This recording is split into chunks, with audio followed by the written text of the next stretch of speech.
You guys have been so busy this week. I cannot believe how many submissions I got. I had the most fun reading through all of these. I do want you to know that I had more than I could fit into this week's video, so I have gone ahead and pushed some into next week's video. They all deserve to be shown. So if you don't see yours in this week's video, it'll be in next week's, I promise. This week, we have entries that cover freezing, freeze drying, canning, fermenting, and curing. So we have all our bases covered. It's going to be a really good one. Welcome to Garden Preserve. I'm Carter, and I am so glad you're here today. Let's get started on this one. It's going to be a great one. So this is the first slide from Angie. She has been very busy this week. In this one, we see that she's done celery salt. There's a half-pint jar there. It takes a lot of celery, dried and ground up, to make a half-pint jar of celery salt. So that little jar, as tiny as it is, represents a lot of work and a lot of great flavor she can add to her meals this year. She also has several packages of seeds that she saved from her 2023 garden harvest. So very smart to be doing that as it comes in. She has also prepared cherry tomatoes and okra for the freezer. In her next slide, she has done 18 half pints of peach chutney. Angie is a girl after my own heart. I love peach chutney. In fact, I had some for lunch today. She's also prepared romas and celery for the freezer. Next, she has 10 pints of white wine jardinera and 12 pints of taqueria-style pickled carrots. I think these are so smart to have on the shelf, and I don't have anything resembling either one of these on my shelf. And I think now that I've seen these, I need to. What easy things to just, grab and eat with a plate of cheese and crackers and maybe some smoked meats or something. Easy to pull out for guests coming over. Easy to throw in a lunchbox.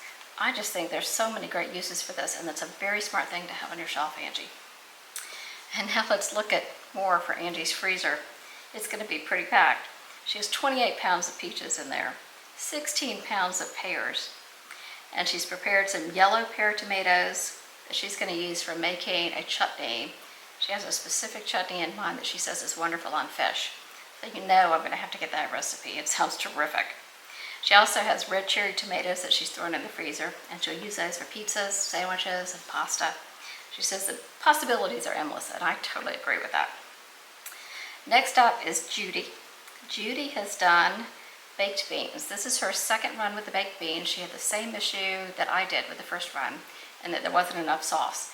So in this one, she doubled the sauce, and then she had a little bit extra so she could can the sauce, the extra sauce, so that she can use it to help her first batch of baked beans. I think that was a really smart thing to do, Judy. Next, she also has prepared, cooked up, 2 pounds of ground beef for the freezer. This is so quick, so easy, and you don't even have to, like when you open a jar, it's either going to float around your refrigerator if you don't use it all, or you need to use it all. With the freezer, you just grab a handful and stick it back in the freezer. I think that's a great way to preserve ground beef crumbles. And then she found plums for 97 cents a pound. 97 cents. I think I paid $2.99 or $3.99 for my plums, and they weren't organic. I want some 97-cent plums. I tell you, if I could find those, I'd make some more plum sauce. That's what she did, and that's fantastic, and that's going to be a great addition to her pantry. Thank you, Judy, for sending those in. All right, moving on to Brandy. Brandy, as you will recall from week 1 and week 2, works full-time, but she somehow managed to get a ton done this week. So this first slide here is pineapple salsa. She ended up with 7 half pints of that. I think she's really going to love having that on her shelf. It's a fun one. If you haven't done it, I do have a video on that. It's really tasty. So in this next one, Brandy has done 15 half pints of the pepper relish recipe that I'm just madly in love with. This makes for a beautiful jar, beautiful relish. We literally put it on pretty much everything. I mean, we just love it. I've made 2 batches of it now, and there is a slight possibility that there could be a 3rd batch in my future. Okay, moving on for Brandy, she's also done some pickling. So we have pickles and pickled peppers on this one. I think they're all beautiful jars. So thank you, Brandy, so much. You've been very busy. I do have a few more from her that I've pushed to next week. So Carol has done quite a bit. This first one is breakfast. It is all about breakfast here. She has egg bites and she has oatmeal breakfast bars for the freezer. This is one area where I really need to step up my game, really. Thank you for the reminder, Carol, that I need to get to work on this as well. She has also this next picture, even her workspace. It's just lovely, isn't it? She made bruschetta. She said it's beautiful, it's simple, it's easy, and it's delicious. And I just can't agree more. She thinks she's going to use it on grilled cheese, which really sounds good, doesn't it? It's like the ultimate tomato and grilled cheese sandwich. Anyway, thank you, Carol. You've inspired me. I have one jar left, I think, in the pantry, and now I'm thinking I may need to make some more of that. All right, Carol is swimming in zucchini and summer squash. So she shredded a bunch for the freezer. She roasted some for dinner. She also made some zucchini and squash chips with salt, pepper, vinegar, and extra virgin olive oil. And she dried those. Doesn't that sound terrific? She said they're wonderful. She's also dried cherry tomatoes in what looks like a balsamic, which just sings to me. That's my favorite combination. Carol has also done Creole sauce. A couple of you did Creole sauce. And I'm thinking I may need to do some Creole sauce. I know David would love that. I just poured over some rice or some beans and maybe top it with some grilled shrimp or chicken, sausage maybe. Oh, it just sounds like such an easy meal. So thank you again, Carol, for that suggestion. All right, this next slide, also from Carol, is a thing of beauty. These are the gorgeous ingredients that she puts into her roasted garlic pasta sauce. It's a recipe that she found in her Better Homes and Garden Complete Canning Guide, Freezer, Preserving, and Drying, I think is the name of the book. I don't have that one, so if any of you have that one and you like it, let me know, because I'll get it and I'll do some recipes from there. These are just stunning ingredients. So she has roasted bell peppers, roasted garlic, tons of herbs, beautiful tomatoes, and then those jars are just spectacular. So that one I think is also on my list of things I need to make. So Carol, you are adding to my workload, honey. All right, let's move on to Fran. Fran has done strawberry preserves using allulose and the Pomona's pectin recipe. So that is a really terrific recipe. So if you're interested in lowering your sugar, Pomona's pectin and the Pomona's pectin cookbook are super easy, and they've really been a lifesaver for us because David does not eat sugar. So this has been fantastic for us. Then she made some peach preserves, regular sugar peach preserves, and her kids and grandkids came over and she said several of the jars disappeared. So I thought that was fun. They made off with some goodies. Thank you, Fran, for sending that in. Now, Danny. So Danny lives in Florida, so she's a little bit ahead of many of us. So much of her preserving has been done, as you'll see, but she's done some really, really interesting things, I think. So this first picture, she's showing us her sliced pears and pear sauce. Now, she's done a good bit of this, not just these 4 jars that are here. You'll see in a minute how much she's done. And next from Danny, we have blackberry syrup and then blueberries prepared for the freezer. That blackberry syrup, I bet, is just fantastic on French toast or pancakes. Oh, yum. Okay, Danny has also done some meals in jars. Several of the recipes that I've done on the channel, so that's very fun. She's done Texas chili, street tacos, and sausage, peppers, and onions. So that's really fun. I know she's going to enjoy having those on the shelf. We certainly do. Makes things really easy, and they're just great winter grab-and-go meals. Okay, here's this next one. I'm swooning over both her garden and her pantry. So this garden is so tidy, so orderly, so beautifully done. I just think it's fantastic. From this garden, and her fruit trees, surrounding fruit trees, she has pulled 656 pounds of food so far this year. That's a lot of food, folks. Much has ended up in her pantry, as you can see from this picture. Isn't that a beautiful pantry? All those tomatoes, the potatoes, the pears. I would be very proud to call that pantry my own. It's just beautiful. These next pictures are from Daryl. He has 223 heads of garlic ready to cure for the winter. That's a lot of garlic, and it's beautiful too, isn't it? Look at the size of it. And then he's picked a bunch of elderberries that he's going to turn into juice, and then he can decide later on if he wants to turn those into jellies or syrups or anything else. So I think that's very smart. Just store it as juice. This next picture, you know that picture on the left I'm going to have to make. That is beet chutney. Oh, that looks so good. I will clearly make a huge mess with that. But Daryl, it looks like he did a fabulous job. So that is gorgeous. I'm really happy to see that. And then he also did fermented pickles, which you know I love as well. So beautiful colors that he has there. Okay, this next picture from Daryl is in here because I think it's so beautiful and so representative of the beauty of the small farmer. Daryl is a crop farmer in Canada, and this is rye. So these are his fields of rye overlooking his farm, and here's his combine. He said he was a little late getting to the challenge this year because the rye was still so wet, so he was waiting for that to dry enough to be harvested. So he says that he'll keep 100 pounds for himself, and he'll make bread and crackers with that for the year. And then, of course, he'll sell the rest. So thank you so much, Daryl, for participating this week. Okay, Connie is up next. You know, Connie is the great preserver. She has done so much, I just can't even tell you. She started her challenge in mid-July, so she's ahead of most of us as well. So she is just wrapped up because she has commitments for the rest of this month. So next week you will see her picture of how much she got done during the 2 weeks in August. So it's very inspirational. But today we're going to talk about what a great use she makes of the freeze dryer. So she has strawberries and peaches in there now, and she has eggs and mushrooms patiently waiting their turn. She also has zucchini and mixed vegetables already done. And we saw last week that she had plenty more freeze-dried items as well. Now this next picture, she made, on the left, cream cheese torta, which she says is cream cheese blended with apricot and marionberry puree, topped with craisins and hazelnuts. And she also made 3 trays for the freeze dryer. Wow, doesn't that sound good? Like, breakfast sounds perfect. Okay, then the next tray is for her grandchildren.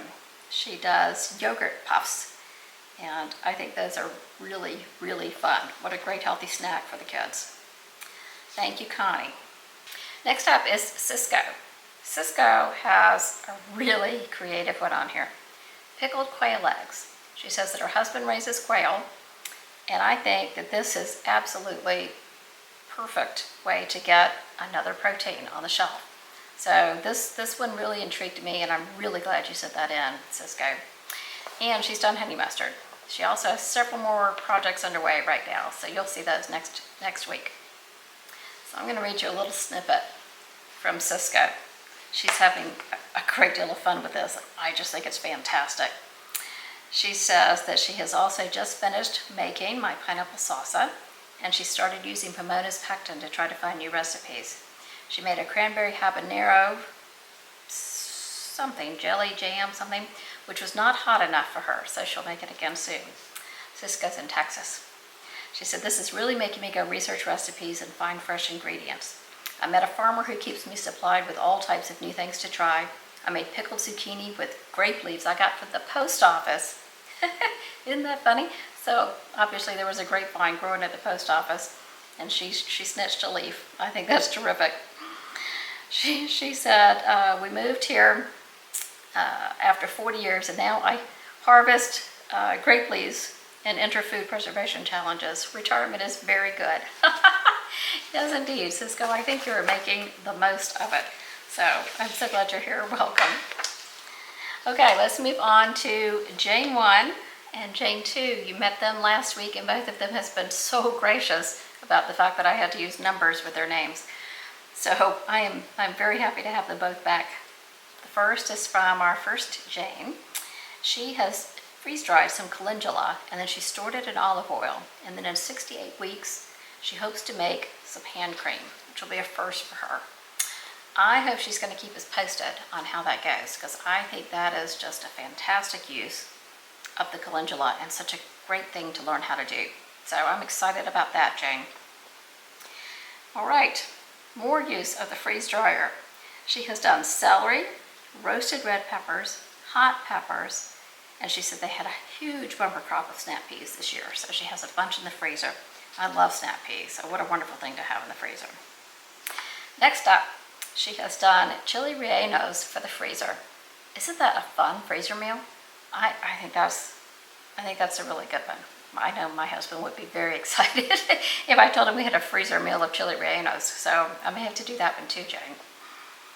And then finally, she canned up some potatoes. So those are always good things to have on the shelf. On to our second Jane. Look at the bourbon cherries. These to me are just screaming for vanilla ice cream or cheesecake. How beautiful would that be, just dripping over the, oh, wow. I think that was a great idea, Jane. I think those are stunning. In her next slide, she canned some black beans and some Mrs. Wage's salsa. Both of those are so pretty, and she is very ready for taco night, burrito night, enchilada night, whatever you want to call it, she's ready for it. Those are great things to have on our pantry shelf. Next is Carrie. She always has such beautiful jars, not only the food that's in them, but the jars themselves. So she has done pickled sweet peppers 3 ways. So these are the little lunchbox peppers, that you get at Costco. And I think she was very creative in what she did here. So one of the liters, one of the larger jars, is garlic flavored. The other one is chili flavored. And the smaller jar is just plain, because she doesn't like as much heat as her husband does. So I think those are gorgeous and really, really fun additions to the shelf. Thank you, Carrie. Carrie, by the way, is a teacher and school has started this week. So, fingers crossed for Carrie that she has an excellent first week. Next up is Lois. Lois has done some peach peri jelly, some peach preserves, both of which are absolutely beautiful. Little taste of summer every time she opens a jar this winter. Those are really handy things to have on the shelf. This next slide shows a couple of other things that Lois has done, both of which I think are going to have to go on my list of things to do. I just think they're so smart. So she's done a veggie soup base that she did in chicken broth. So this to me is something you just add some rice or some pasta or some beans or maybe some chicken or some fresh veggies from the garden, and that's dinner. What a great idea is that. It just makes everything go so fast, and you can change it up any which way you want. It doesn't have to always be served the same way. So I think that is a brilliant idea. Way to go, Lois. You've added to my list. The picture on the right is another one that is now on my list. Thank you, Lois. Beef vegetable soup.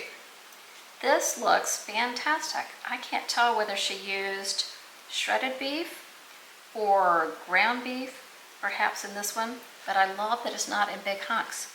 I love that I'm not seeing big hunks of potatoes or carrots or whatever. Everything is already bite-sized. Just stick it on a spoon and go. It looks fantastic. So Lois, that one's going on my list as well. All right, on to Tracy. Tracy has done the pepper relish, and I keep telling you, this is really one of our favorites. So if you like peppers at all, this might be one you want to get on your shelf if you can. So Tracy loves it, and I'm super happy that she did it. And then this next picture I love because Tracy and her sister-in-law did this together. I have canned with my sister-in-law, I've canned with a few friends, and I just think that is so much fun. We have such a good time when we do that. And Tracy and her sister-in-law had a ball. They canned a ton of cowboy candy and then all the leftover brine. So I'm thrilled that she was able to do that and had so much fun doing it. And now she has all that yummy stuff on her shelf. So fantastic, Tracy, thank you so much. Lisa has done a stunning batch of baked beans. And she did some of hers in quarts because her husband likes to have leftovers whenever he can get her served baked beans. So I think that's fantastic. That's something David would request. So I'm really happy that she made that work out for him. And they look beautiful. Perfect amount, perfect ratio of beans to sauce. They look terrific. All right, thank you, Lisa. And next on to Sandra. She calls this purple slaw, and I think it is something that needs to be on my pantry shelf. So I'm not sure whether it's all purple cabbage. I think it might be mixed with some green cabbage, but it is really nice looking. I mean, really nice looking. So I think I'm going to add that to my list as well. Thank you so much, Sandra. And then I do have a few pictures from Sandra that you'll see next week, but I want to show you that she has been stocking up on her staple vegetables. So in this picture, we have green beans, potatoes, and then we have 6 quarts of dill pickles, 4 pints, and 13 half pints of bread and butter pickles. So I love to see that we're not only doing the really fun stuff, but we're also doing the staples that we're just going to use every day, right? And you know, I try to use my whole pantry on an everyday basis. There are a few things that are really like company things, you know, for entertaining or whatever, but I try to use everything every day. So you've got to have the staples, you got to have the fun flavor. You know, it's nice if you can have the whole meals in jars, so it's just a quick grab and go version of homemade, healthy, fast food.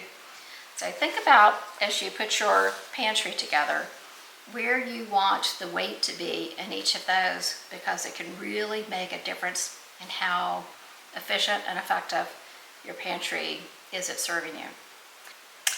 That's it for this week. It's a good one, right? So many great pictures, so many good stories, so many new to me ideas, so many things to inspire me to add to my list. But I'm really excited about it, and I can't wait for you to see what's coming up next week as well, because I've already not only had some that I had to push from this batch to next week, but I've already had some more coming in for next week. So I'm really excited about that. I want to thank you so much for being here.